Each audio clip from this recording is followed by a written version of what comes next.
মন মন হচ্ছে স্বাধীন। ও এখন দেহটা থাক আমাদের ছেলেপুলের ঘর সংসার করুক, আর মনগুলো নিয়ে যাই চলেন সুরধনী গঙ্গার তীরে। তাহলে দেহ সংসার করুক, মনটা যাবে সুরধনী গঙ্গায়। কেমন? আর সেই সুরধনী গঙ্গার তীরে গিয়ে দেখবো সত্যতে নারায়ণ, ত্রেতাতে রাম, তারপরে কৃষ্ণ, কলিতে হলেন শ্রীকৃষ্ণ চৈতন্য।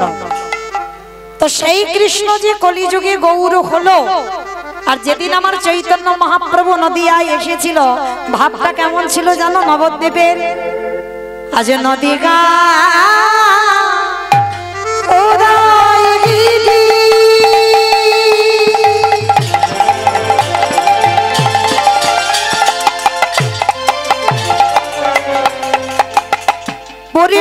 চন্দ্র গৌর হরি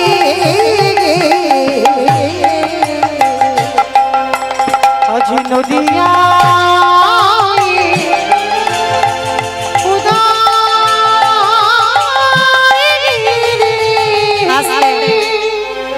আমার একটা কথা বলেনি, ঝগড়া করতে গেলে প্রথমে করে নেওয়া ভালো, আর মাঝ রাস্তায় যদি ঝগড়া করি তাহলে তো মারামারি হবে। তাহলে আগে বলেনি, কীর্তন শুনতে গেলে প্রভুর জন্য একটু কাজ করতে হয়, শুধু বসে বসে শুনলে হবে না, কর্ম করতে হবে। যেমন আমরা নাচবো, গাইবো, কথা বলবো, ঠিক আপনাদেরও কর্ম করতে হবে। কর্মটা কি? শঙ্খধ্বনি, উলুধ্বনি, আর যাদের যাদের হাত আছে, যাদের আসেন না হাত তো আসবেই, কারণ আমার দাদা ভাইরা সেবার ব্যবস্থা রেখেছেন, হাত তো আছে। কি মা সবার হাত আছে তো? যাদের আছে কই একবার দেখান তো। নিতাই গৌর প্রেমানন্দে হরি বল হরি বল। তার মানে সবার হাত আছে, কই এবারে একটু উলুধ্বনি করে দেখান।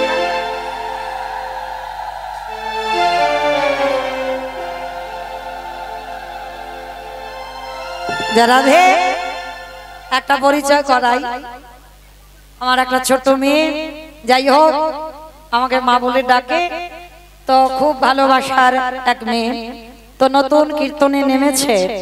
কি নাম? পাখি, রাই পাখি। যাই হোক রাই পাখি আশীর্বাদ করে পরবর্তী দিনে যেন আমাদের এই কীর্তনের সমাজ ওরা যেন আবার নতুন করে বাঁচিয়ে রাখে, কারণ আমরা তো চিরস্থায়ী নয়, বয়স হবে একদিন কীর্তনে আমরা ঘরে বসবো।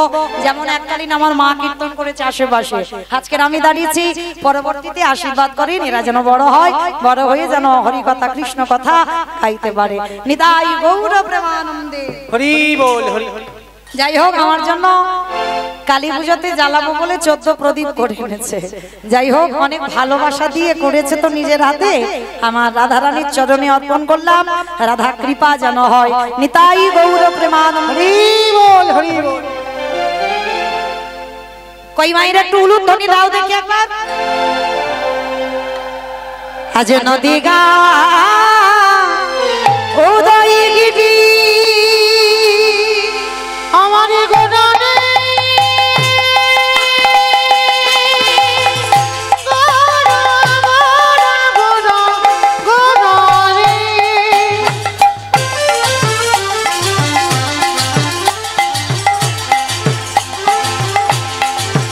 আমার গোদা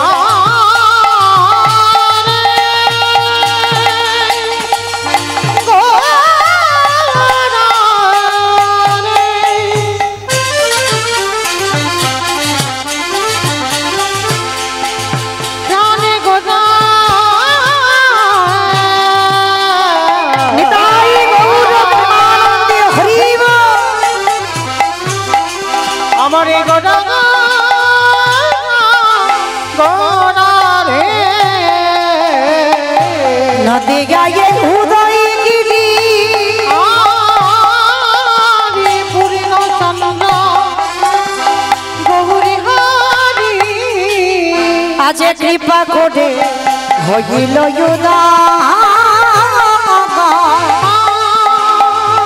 কৃপা করে হইল আজ কৃপা করে হইল বলি সোনার নদিয়া গৌর দয়া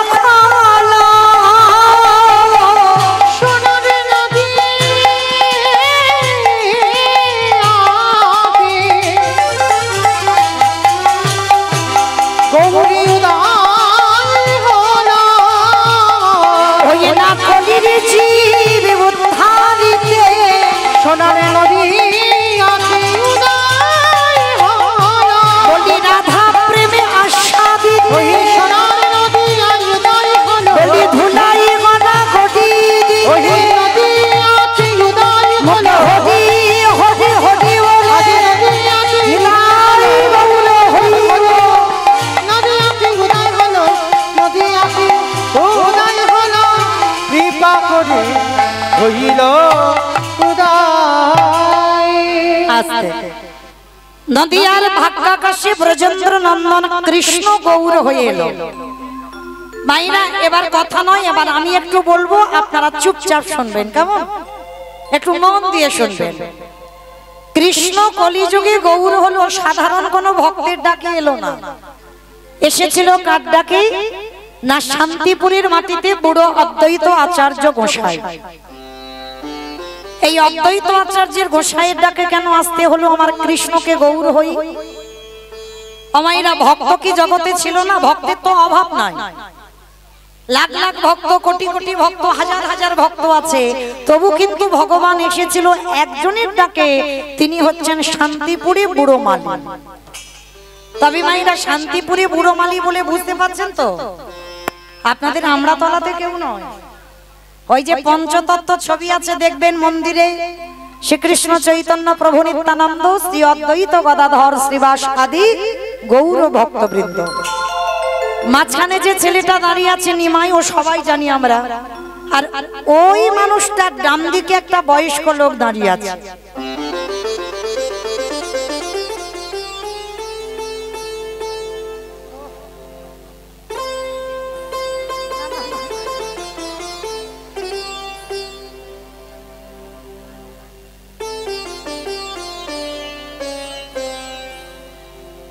নিতাই গৌর কৃষ্ণ প্রেমানন্দে হরি বল। তাহলে ওই যে বয়স্ক লোকটা, মা চুল গোপ দাড়িগুলো সব পেকে সাদা, উনি হলেন অদ্বৈত আচার্য গোসাই। এই চুল গোপ দাড়িগুলো কেন পেকেছে জানো? আমার মহাপ্রভুর থেকে 52 বছরের বড়। তাহলে এক দুদিনের বড় নয়, তাহলে 52 বছরের যে বড় হবে তার তো চুল গোপ দাড়িগুলো পাকবেই।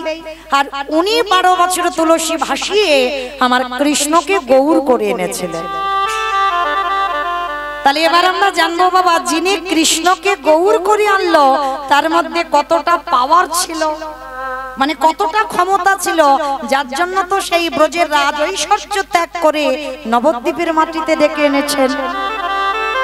তাহলে যে মানুষটার মধ্যে এতটাই ক্ষমতা ছিল সে কে জানো? যার একটা নাম হচ্ছে বাবা মৃত্যুঞ্জয়। অমা মৃত্যুঞ্জয় কোন ঠাকুরকে বলে? দেখো তো, খিচুড়ি স্কুলে যায়নি, বলে কালী ঠাকুর, শিব ঠাকুর। শিব ঠাকুরের নাম হলো মৃত্যুঞ্জয়। কেন না, ওই একজনই দেবতা। এমনকি আমার ভগবান কৃষ্ণ ভাগবত বলছে 125 বছর বয়সে জরাব্যাধির তীরে তাকে দেহ ত্যাগ করতে হলো। কিন্তু একজনই দেবতা, পরম বৈষ্ণব বাবা ভোলানাথ, উনি কিন্তু সত্য যুগে শিব ছিল, ত্রেতা যুগে শিব ছিল, দাপরে তো শিব ছিল। আর কলিযুগে এই দিক থেকে এত কথা আসছে কেন? একটু আস্তে, একটু আস্তে, আমার পিছন দিকটা থেকে বড্ড সাউন্ড আসছে, একটু আস্তে। রাধে। তাহলে বাবা, সত্যতে যিনি শিব হলো, ত্রেতাতে শিব হলো, দাপরে শিব হলো, কলিতে বাবা শিব হচ্ছে না কেন? রূপটা বদলালো কেন? অপরাধ। সামান্য একটা অপরাধের জন্য সেই অপরাধের বোঝা বাবা ভোলানাথ মাথায় বয়ে বেড়াল। প্রতিজ্ঞা করেছিল, অসম্ভব, আমি কলিযুগে আর শিব রূপটা ধরে যাব না, আমি হব অদ্বৈত আচার্য গোসাই। কবে প্রতিশ্রুতি দিয়েছিল, কবে প্রতিজ্ঞা করেছিল জানো? যেদিন বাবা মহাভারতে যুধিষ্ঠির মহারাজ করেছিল রাজস্বয় যজ্ঞ। মায়ের একটু মন দিয়ে শুনবেন, আপনাদের বোঝার মতো কথা, আপনাদের সংসারের মঙ্গলের জন্য, দেখবেন অনেক কিছু জানতে পারবেন। এই যুধিষ্ঠির মহারাজ রাজস্বয় যজ্ঞ করেছিল, আর আমার ভগবান কৃষ্ণ সবাইকে দায়িত্ব দিয়েছিল। আর যুধিষ্ঠির মহারাজ বলেছিল, কৃষ্ণ কৃষ্ণ তুমি তো সবাইকে দায়িত্ব দিচ্ছ, ও কৃষ্ণ তুমি নিজে কোনো দায়িত্ব পালন করবে না? ভগবান আমার একটু মুচকি হেসে বলেছিল, জানো দাদা, আমি তো সবার জন্য একটা করে কাজ দিয়েছি, আর আমি আমার জন্য দুটো কাজ আলাদা করে ফেলে রেখেছি। শিখি, সবাইকে তুমি একটা করে কাজ, আর তুমি তোমার নিজের বেলা দুটো কাজ। আচ্ছা কৃষ্ণ, তুমি কি কি কাজ করবে গো? বলে, জানো দাদা, আমার প্রথম কাজ হবে এই রাজস্থায়ী যজ্ঞে যত যত ভক্ত আসবে আমি কৃষ্ণ দয়াময় হয়ে সবার প্রথমে নিজের হাতে আমি তাদের চরণ যুগল ধৌত করে দেব। চমকে উঠেছিল যুধিষ্ঠির, অসম্ভব, কে কোন জাতের মানুষ আসবে, কে নিচু জাত, কে উঁচু জাত, জাতির ঠিক নেই, আর তুমি যারা যারা আসবে তুমি সবার পা ধোবাবে। ভগবান হেসে বলেছিল যুধিষ্ঠির মহারাজকে, দাদা আমার তো কোনোদিনই জাতের ঠিক ছিল না, আমি তো কোনোদিন জাত বিচার করিনি। যদি আমি জাত বিচার করতাম তাহলে ওই যে কাজী সাহেবকে নিজের হাতে বামন পুকুরে কবর দিতে যেতাম না। কি বাবা, মায়াপুর আপনারা আমরা যাই তো, ওই সম্পত্তিটা একজন মুসলমানের, ওটা ছিল মিয়াপুর, এখন হয়েছে বাবা মায়াপুর, হিন্দু সমাজ মায়াপুর করেছে। সম্পত্তিটা ছিল কাজী সাহেবের। এই কাজী সাহেবের বাবা কেউ কবর দিতে যায়নি, মৃত্যুর পর মহাপ্রভু নিজের হাতে কবর দিয়েছিল বামন পুকুর। মায়াপুরে ঢুকতে আগের স্টপেজটা হবে ওই মায়াপুরে যেতে দেখবেন বামন পুকুর বলে একটা জায়গা। আর কাজী সাহেবের আক্ষেপ ছিল যে তার সমাধির উপরে, তার কবরের উপরে বাবা কেউ একটা ফুলও দেবে না। মহাপ্রভু বলেছিল যে আমারে চাই তারে আমি চাই, আর যে আমারে না চাই আমি তারে না চাই। এতটুকু যদি কেউ আমার জন্য ভাবে আমি তার জন্য বিশাল কিছু করতে রাজি। তার জন্য কাজী সাহেবের কবরের উপরে ভগবান একটা চাঁপা ফুলের গাছ রোপণ করেছে, আজও আছে বাবা জীবিত সেই গাছ। এত এত ফুল হয়, দেখলে মনে হবে বাবা ফুলটা পড়েছে কেউ যেন কাজী সমাধির উপরে সাজিয়ে দিয়েছে। তাহলে দেখেন তারা তো বিধর্মী মুসলমান। ভগবানের কোনোদিন জাত বিচার নয়, জাতের ভেদাভেদে হিন্দু সমাজ আমরা মানুষ করি, কে নিচু জাত, কে উঁচু জাত, কে ব্রাহ্মণ, কে বৈষ্ণব, কে ক্ষত্রিয়, এগুলো আমরা বিচার করি, এটা ভগবানের বিচার নয়। তো যুধিষ্ঠির মহারাজকে বলছে, দাদা আমি তো সবার আগে পা ধোবাবো সবার। তা যুধিষ্ঠির মহারাজ বলছে, কৃষ্ণ আমার যজ্ঞে এত কাজ ছিল, তুই পা ধোয়ার কাজটা কেন করবি? ভগবান বলছে, নিজে আচরি ধর্ম জীবেরই শেখাই, নিজে না করলে ধর্ম জীবকে শেখানো না যায়। এই কথাটা আমরা কীর্তনিয়ারা বলি, নিজে আচরি ধর্ম জীবেরই শেখাই, নিজে না করলে ধর্ম জীবকে শেখানো না যায়। তাহলে আগে তো যারা শিক্ষার জায়গায় দাঁড়ায়, আগে তো মা তাদের আচরণটা ঠিক করতে হয়। তাদের আচরণ যদি ঠিক না হয়, তাদের বলা যদি ঠিক না হয়, তাদের চরিত্র যদি ঠিক না হয়, তারা যদি সাধুগুরু বৈষ্ণবকে সম্মান যদি না দেয়, নিজে যদি কৃষ্ণ বলে না কাঁদে, নিজে যদি পিতা মাতাকে ভক্তি না করে, তাহলে তার মুখের কথা শুনে বাবা কিছু শিক্ষা হবে বলে মনে হয়? তাহলে আগে আচরণ করতে হবে। তাই তো ভগবান রাজস্বয় যজ্ঞে সবার আগে বাবা ওই পা ধোয়ার কাজটা করলো। কেন?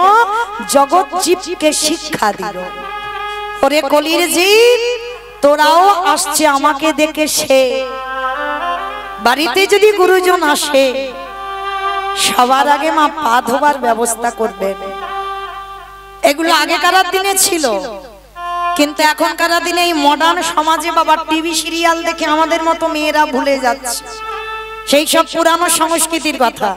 কিন্তু না, চরণ ধরে যদি এই অধম কীর্তনিয়ার কথা কারো স্মরণে থাকে, চেষ্টা করবেন ঘরে যদি গুরুজন আসে, সাধুগুরু বৈষ্ণব আসে, যদি বছর অন্তর গুরুদেব আসে, সবার আগে মা পা ধোবার ব্যবস্থাটা করবেন। আর যদি বছর অন্তর ভক্ত না পান, যে যার ঘরের বাবা মা তো আছে, যে যার ঘরের শ্বশুর শাশুড়ি তো আছে, চেষ্টা করো মা বছরে একবার। আমি বলে যাচ্ছি না যে রোজ রোজ বাবা মার পা ধোবা, দরকার নেই, বছরে একবার। যদি বলো মা এটা মৌমিতা হরিবাসরে দাঁড়িয়ে বলছে, আমার কথা তো নয়।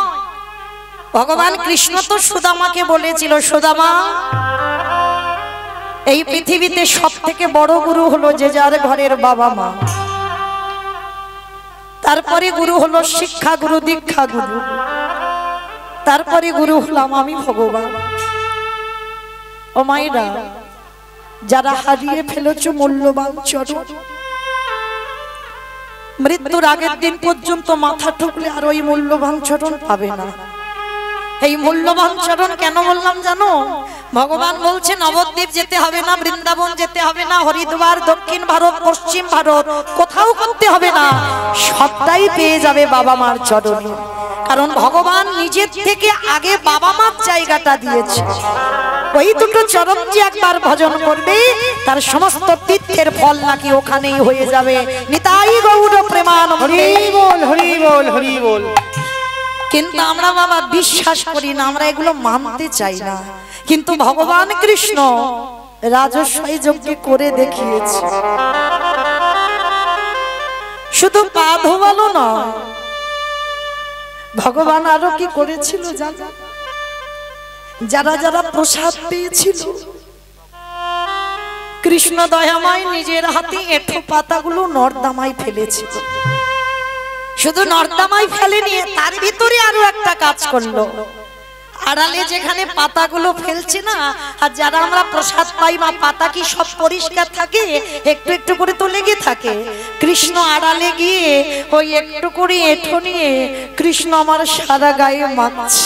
ও যে ভক্তে নিতাই গৌর প্রেমানন্দে, হরি বল।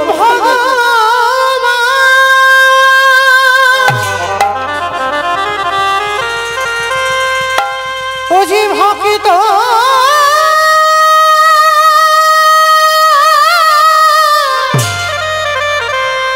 ভক্ত ছাড়া কিছু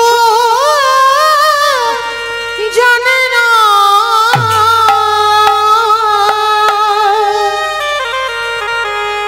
তাই তো যুগে যুগে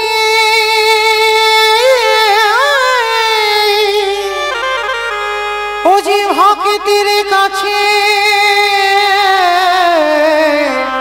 ছুটে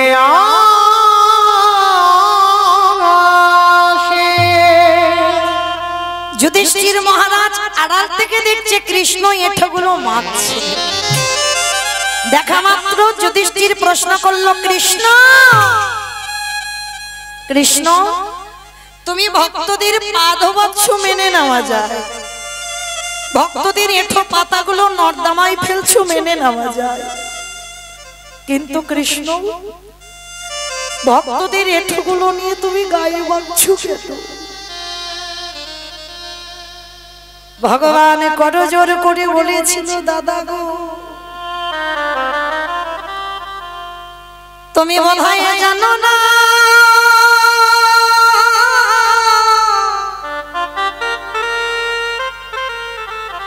এই জগতে কেউ যদি অন্যায় করে তার সাজায় আমি লিখি,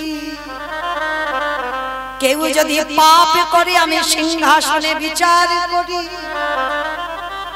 কিন্তু যে সবার বিচার করে সে যদি ভুল করে, সে যদি অন্যায় করে, বলো বলো দাদা, এই জগতে তার পাপের বিচার করবে কে? যুধিষ্ঠির মহারাজ বলছে, কৃষ্ণ আমি বুঝলাম না, একটু পরিষ্কার করে বলবি? বলে, দাদা সবাই তো অপরাধ করে, সবার বিচার আমি করি, আর যে বিচারক হয়ে ভুল করে তার বিচার করবে কে? তা যুধিষ্ঠির মহারাজ বলছে, কৃষ্ণ তুই আবার ভুল করিস, তুই আবার পাপ করিস? বলে, দাদা আমি তো শুধু পাপী নয়, আমি হলাম মহা মহা মহাপাপী। মহাপাপী? কি এমন পাপ করেছিস? বলে, কেন দাদা, পাপটা আমি এই কৃষ্ণ অবতারে করিনি, করেছিলাম ত্রেতা যুগে রাম অবতারে। রাম অবতারে পাপ করেছিস? কি পাপ? বলে, কেন, আমি একটা মুনিপুত্রকে হত্যা করেছি। সে মুনিপুত্রটা কে? বলে, বিশ্বেশ্বর মুনির ছেলে, যার নাম ছিল রাবণ রাজা। আর যেই না রাবণ রাজার নামটা শুনেছে, যুধিষ্ঠির খিলখিল করে হেসে উঠেছে। বলে, কৃষ্ণ তুই তো হাসির কথা শোনালি, রাবণের মতো দুরাচারকে মারলে জীবনে পাপ হয়?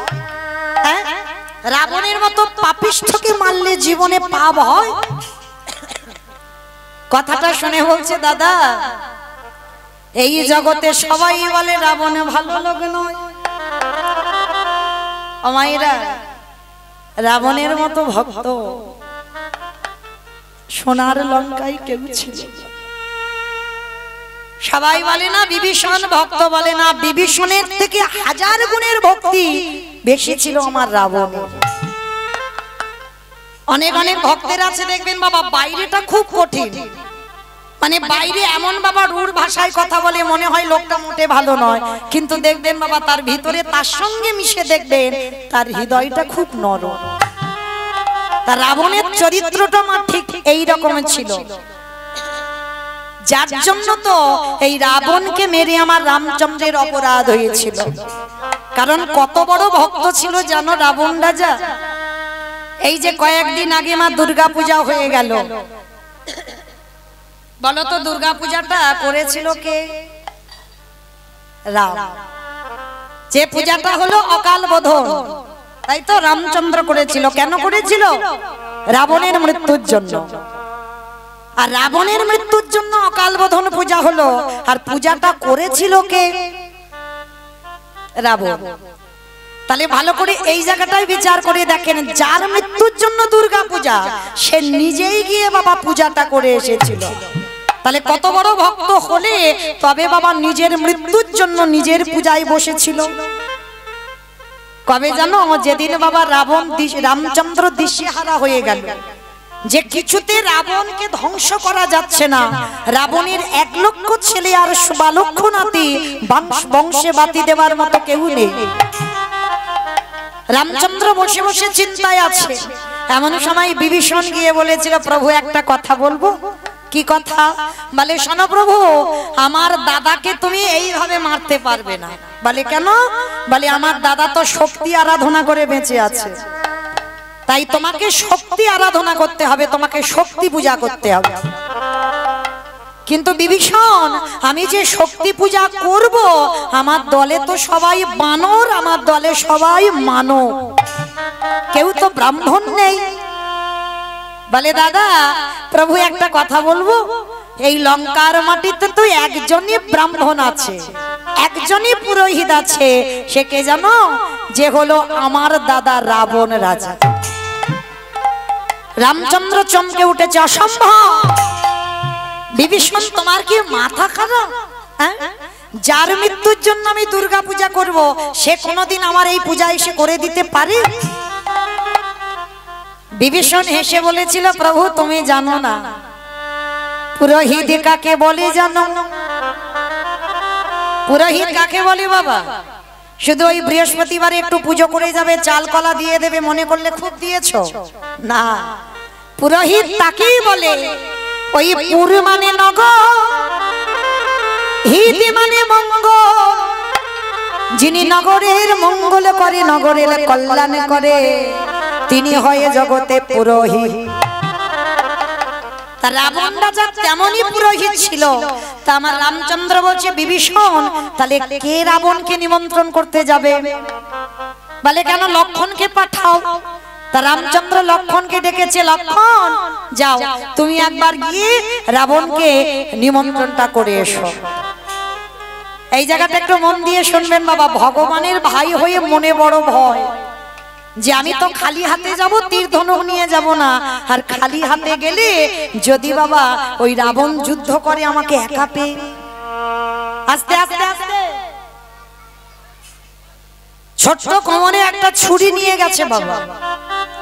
তা রামচন্দ্র দেখে বলেছিল, লক্ষণ ওই পূজারি নিমন্ত্রণ করতে কেউ অস্ত্র ব্যবহার করে না, তুমি অস্ত্রটা ফেলে দাও। কিন্তু দাদার কথা শুনেনি মা লক্ষণ চুরি করে একটা ছুরি নিয়ে গিয়েছিল রাবণকে নিমন্ত্রণ করতে।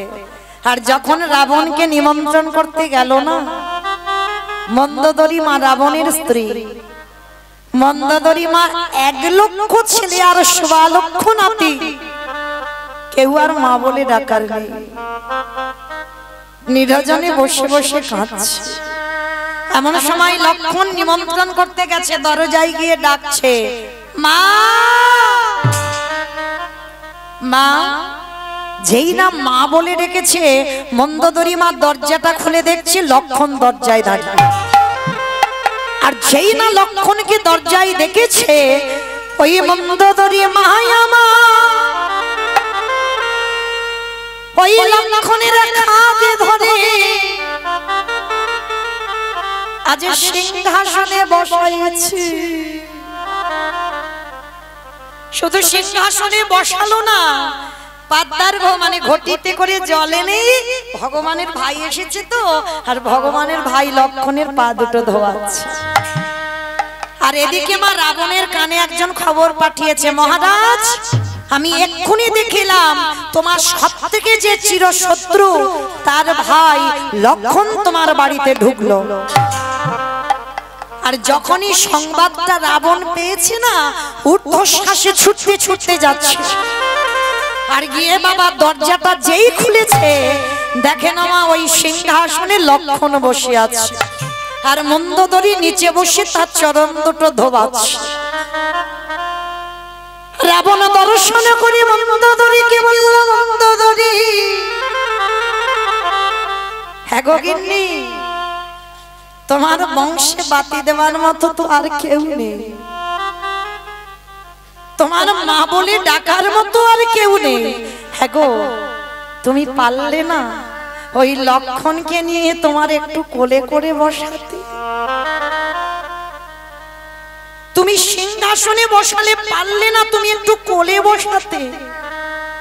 ঠিক আছে, সেটা নয় করনি। হ্যাঁ গো গিন্নি, তোমার চোখের জলের এত অভাবে পড়ে গেল, শেষ পর্যন্ত তুমি ঘটিতে করে লক্ষণের চরণ দুটো ধোবাচ্ছ, পারলে না তোমার ওই চোখের জলে তার চরণ দুখানা ধোবাইতে? তা রাবণ যেই না লক্ষণকে দেখেছে, দেখে বাবা রাবণ দুটো হাত বাড়িয়ে ডাকছে, লক্ষণ একটু আয় তো দেখি বাবা, আমার এই হৃদয়ে তোর দাদা তো সবগুলোকে কেড়ে নিয়েছে, আমার এই হৃদয়ে পুত্র শোকের আগুন জ্বলছে, আয় একটু আয় তো দেখি আমার বুকে, তোকে জড়িয়ে ধরে আমার এই বুকের আগুনটা নেভে কিনা, একটু আয়। শত্রু ভগবানের ভাইকে ডাকছে, কিন্তু ভগবানের ভাই যেতে পারছে না। কেন যেতে পারছে না জানো? কারণ মনে মনে লক্ষণের ভয়, ওই যে কোমরে ছুরিটা লুকানো আছে বাবা, যদি রাবণ বুঝতে পেরে যায়, রাবণের কাছে যেতে পারছে না। রাবণ ডাকছে কিন্তু লক্ষণ যাচ্ছে না। সঙ্গে সঙ্গে বাবা যেই যাচ্ছে না, রাবণ হেসে বলে উঠেছিল, কি রে আসছিস না? মানে পুরোহিত নিমন্ত্রণ করতে এসেছিস, আবার কোমরে ছুরি এনেছিস? কত বড় ভক্ত বাবা, কত বড় ভক্তি থাকলে তবে বাবা জানা যায়। কিরে ফেলে দে, ছুরিটা এনেছিস কেন, ফেলে দে। তা যেই না বলা বাবা, লক্ষণের হাত থেকে ছুরিটা পড়ে গেছে। সব থেকে যে চিরশত্রু রাবণ দুটো হাত বাড়িয়ে বলছে, আয় না একটু আমার বুকে আয় না রে বাবা, দেখি তোকে বুকে নিয়ে আমার আগুনটা নেভে কিনা। ওরে লক্ষণ রে,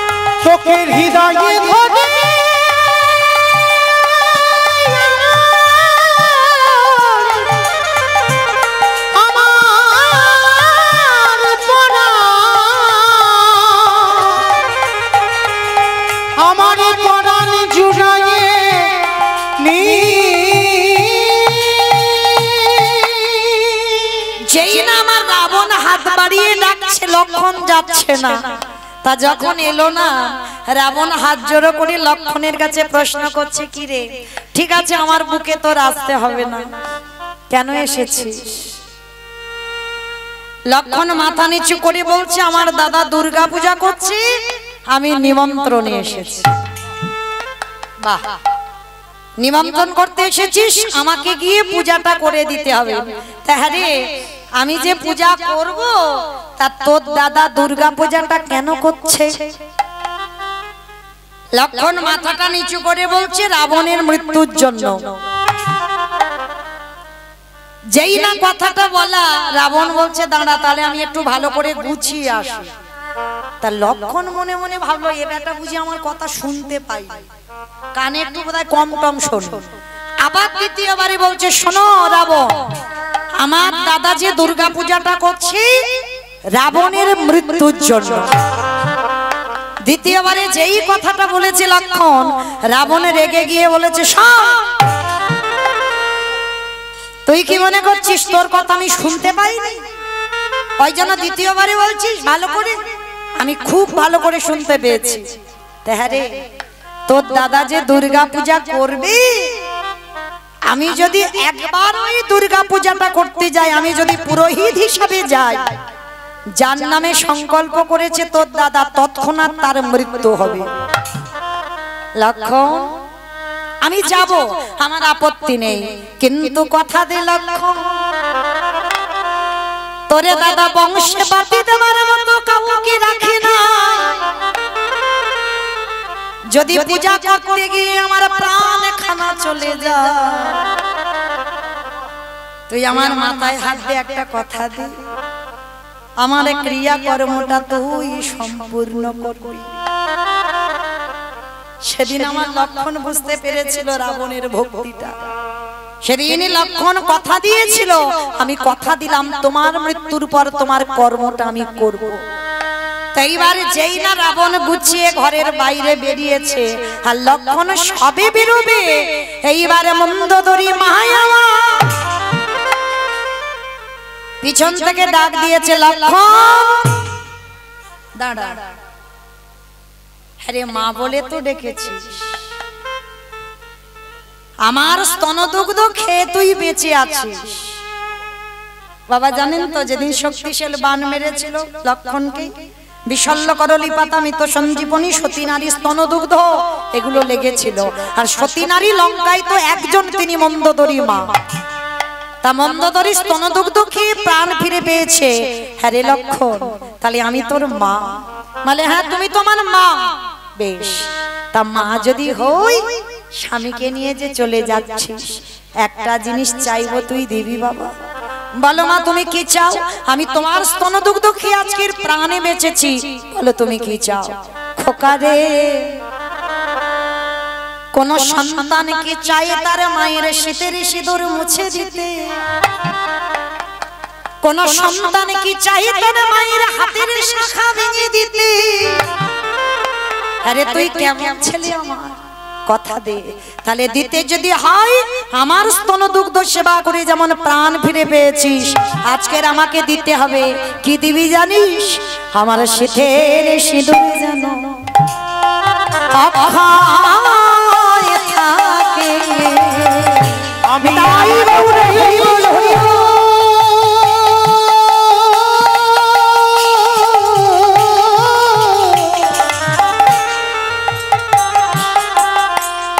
আমি আগে তো কিছু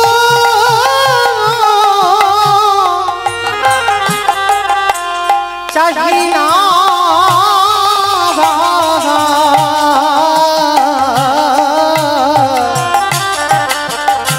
আমার শীতের সিঁদুরে যেন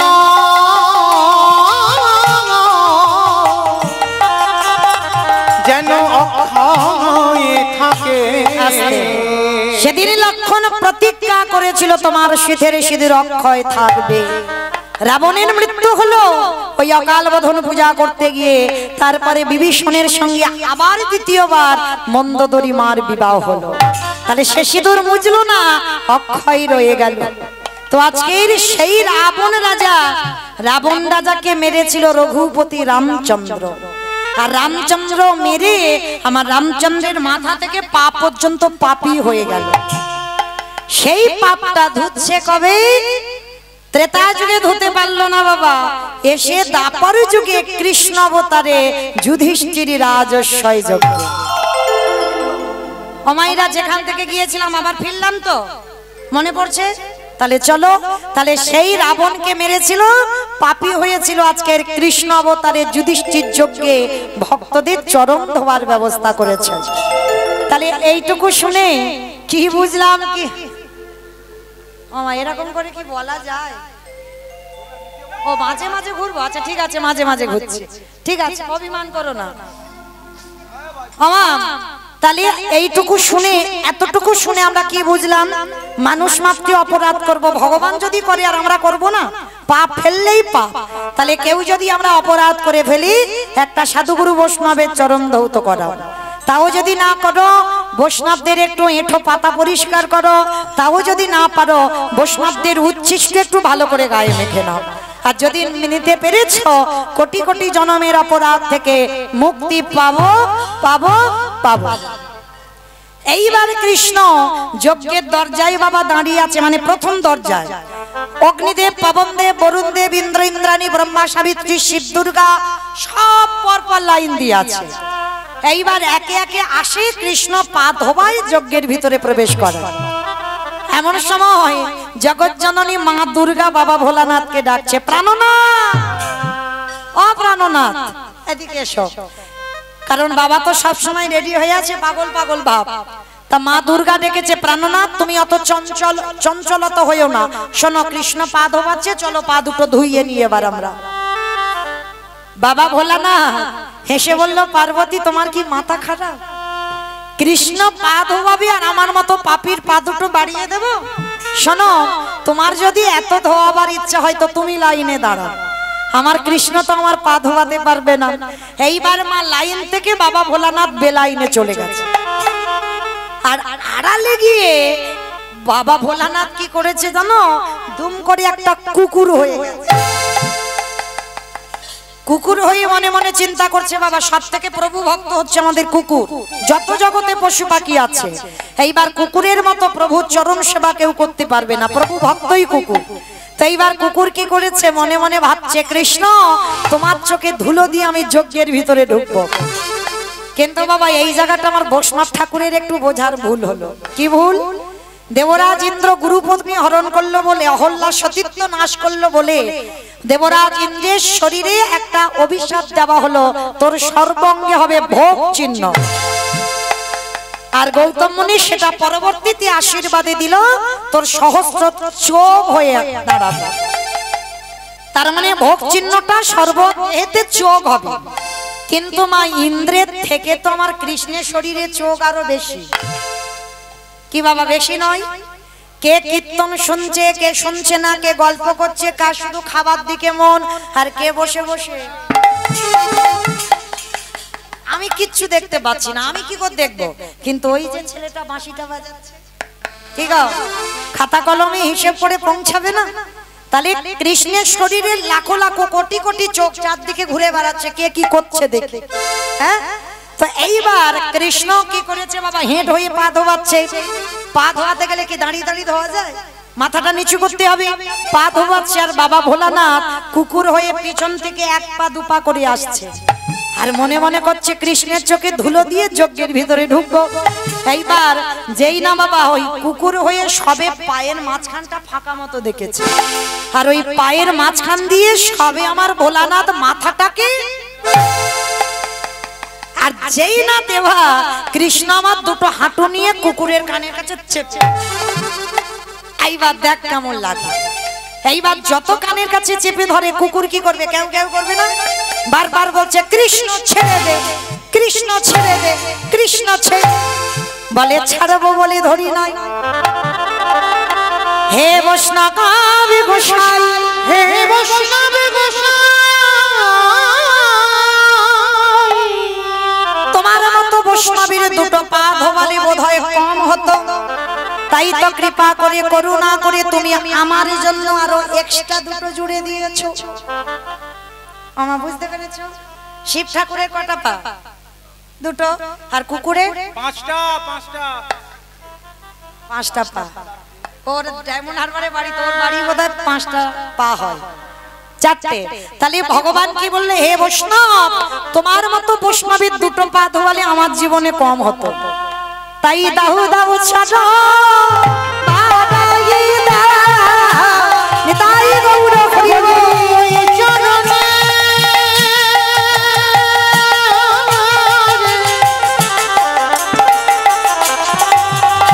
আমি ওই চরণের বড় অভিলাষী,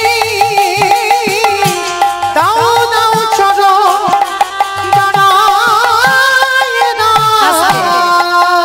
এইবার যেই না বাবা আষ্টে পৃষ্ঠে দড়ি দিয়ে কুকুরটাকে বেঁধেছে, বাঁধলে কি হবে? কুকুরের চারটে পা শুধু ছটফট করছে। ভগবান বলে দাঁড়া, এবারে পায়ের ব্যবস্থা করতে হবে। এইবারে ভগবান কি করে জানো? কুকুরের চারটে চরণে আগে জায়গায় বেঁধে দিয়ে সবার পা ধোবাচ্ছে, খালি বিলি নদী নালা পুকুরে ঘাটের জলে দিয়ে। আর ভগবান বৈষ্ণবকে কোন জায়গায় রেখেছে দেখো, এই বাচ্চিকে জগতের কোনো জলে নয়, ওই কুকুরের চরণ চারটে বেঁধে বলছে আমি রাবণকে মেরে পাপী হয়ে আছি, আর তোমার মতো বৈষ্ণবের যদি পাটা না ধোবাই আমার ভগবান নামে কম হয়ে যাবে। এইবারে চারটে চরণ কৃষ্ণ আমার বুকে ধরে, খালি বিলি নদী নালা পুকুরে ঘাটের জলে নয়, তাহলে কোন জল? কৃষ্ণ আমার চোখের জলে চরণ ধোবাইছে, নিতাই গৌর হরিব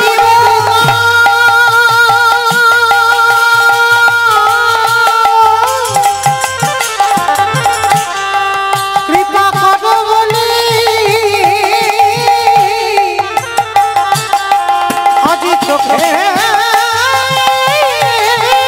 জলে চরণে ধোয়াইছে,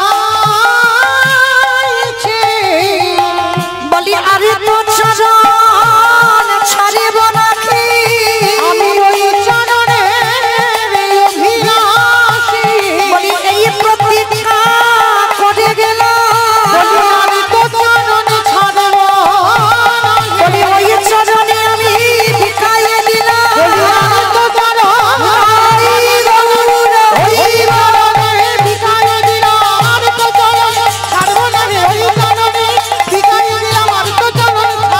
বলি আদি তো চরণ।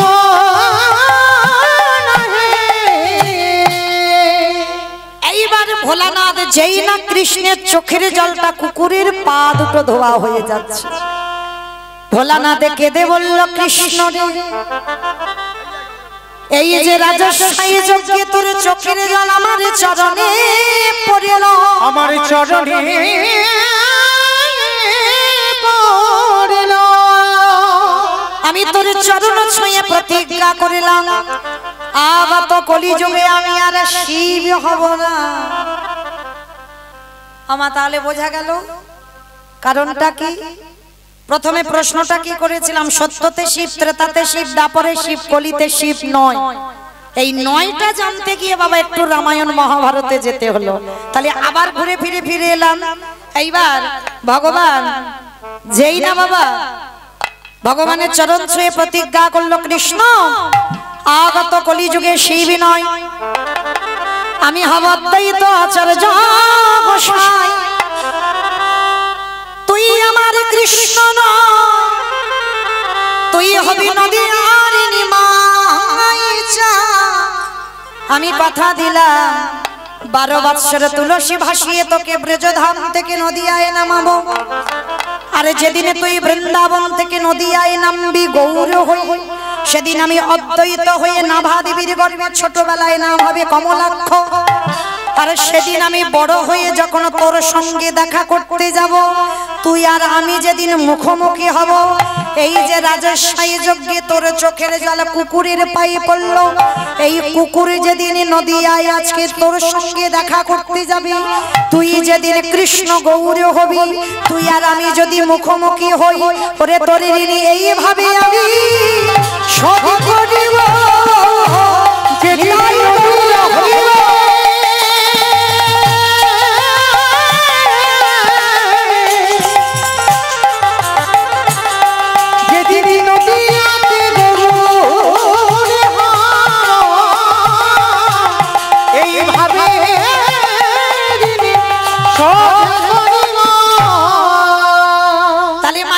পরিষ্কার বোঝা গেল যার জন্য পৃথিবীতে কারোর ডাকে এলো না, একেবারে শান্তিপুরে বুড়ো মালির ডাকে আসতে হলো। আর এসে কি করল?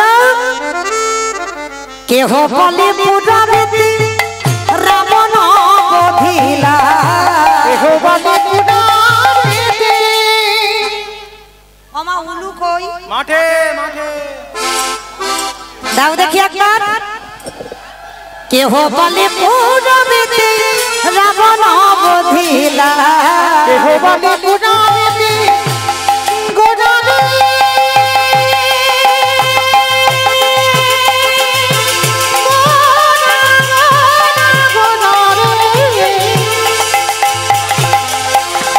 নিতাই গৌর প্রেমানন্দে হরি বল।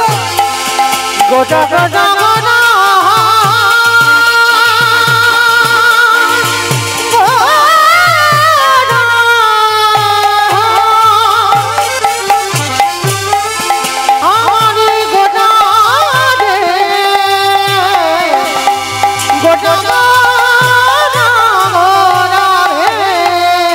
কেহ বলে পুরাণেতে রাবণ বধিলা, কেহ বলে পুরাণেতে রাবণ বধিলা, গোলকের বৈভব লীলা প্রকাশ করিলা, ওই গোলকের বৈভব লীলা প্রকাশ করিলা, গোলকের বৈভব লীলা প্রকাশ করিলা। শ্রী রাধার ভাবে গোড়ায় অবতার, রাধারে ভাবিবে গোড়ায় অবতার, শ্রী রাধারে ভাবিবে গোড়ায় অবতার, শ্রী রাধারে ভাবিবে গোড়ায় অবতার। হরে কৃষ্ণ নামে গৌরে করিলা প্রচার, এবার হরে কৃষ্ণ নাম গৌরী করিলা প্রচার, হরে কৃষ্ণ নাম করিলা প্রচার। এইবার লীলা প্রকাশ হলো, এইবার লীলা প্রকাশ হলো, এইবার লীলা প্রকাশ হলো, এইবার লীলা প্রকাশ হলো, গোলকের বৈভব লীলা প্রকাশ এবার করিলা, গোলকের বৈভব লীলা প্রকাশ করিলা, গোলকের বৈভব লীলা প্রকাশ করিলা। বাসুদেব ঘোষ কহে করি জোড়হা, করি জোড় হাত, অগজে কৃষ্ণ সেই গৌ সেই তো জগন্নাথ, সেই তো জগন্নাথ।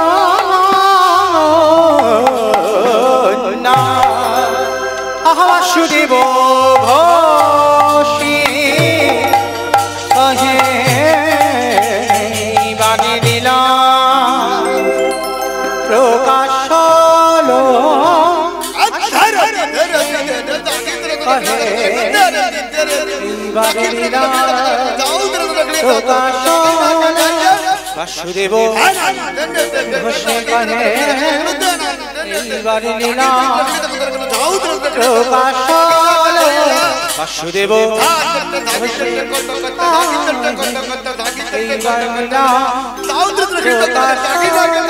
বাসুদেব ঘোষী কহে এইবার লীলা প্রকাশ হলো, বাসুদেব ঘোষী কহে এইবার লীলা প্রকাশ হলো, বাসুদেব ঘোষী ঘোষী কহে এইবার লীলা প্রকাশ হলো, বাসুদেব ঘোষে জানি তাই চলুন এবার আমরা সবাই যাবো মধুময় ধাম বৃন্দাবন ধাম। তো এতক্ষণ যখন নবদ্বীপে ছিলাম সবাই দেখি এবার একসঙ্গে আমার সঙ্গে সবাই মিলে বলেন তো গৌর সুন্দরী কি ধ্বনিটা হলো কি, এটাও জয়। আমি বললাম ধ্বনিটা হলো কি, মানে হলো না, একটু প্রেম সে দাও। এত জোরে দেবে, কত দূর যাবে? সিরাকোল শোনা যাবে, আর এদিকে ধামুয়া ঝিনকি যাবে, সিরাকল ঝিনকি এগুলো যাবে। আচ্ছা মা, যাদের যাদের বিশ্বাস আছে কই দেখি হাত দুটো তোলো তো দেখি একবার সবাই। আমার দাদা ভাই বাবা ঠাকুর যারা একটু দাঁড়িয়ে আছেন চরণ ধরে নিবেদন সবাই একসঙ্গে দেখি। আত্মনিবেদন না হলে মাঝে মাঝে ধসে যাচ্ছে কেন? এই ধসা রোগটা ভালো নয়, ওখান থেকে সব পড়ে যাবে। তোলো দেখি সম্পূর্ণ হাত সবাই একসঙ্গে বলো, গৌর সুন্দরী কি, নবদ্বীপ ধামে কি, সচিরি নন্দনে কি, বিষ্ণু প্রিয়া কি, নিতাই চাঁদ কি, ভক্তবৃন্দ কি, হরিবাসন ধাম কি, সাধু গুরু বৈষ্ণব কি, আপন আপন গুরুচরণ কি, হরিনাম যজ্ঞ কি, কমিটি ভাই সব কি, আজকের আনন্দ কি, নিতাই গৌর প্রেমানন্দে। চলো এবার একটা ভজন গাইতে গাইতে যাই। আমার একটা ভজন হবে তো, বিষয় যাব। তবে আমি আর আমার সম্প্রদায় যাব না, সবাই যাব। ওই আগে একটু উলুধ্বনি দাও, তারপর বাহ।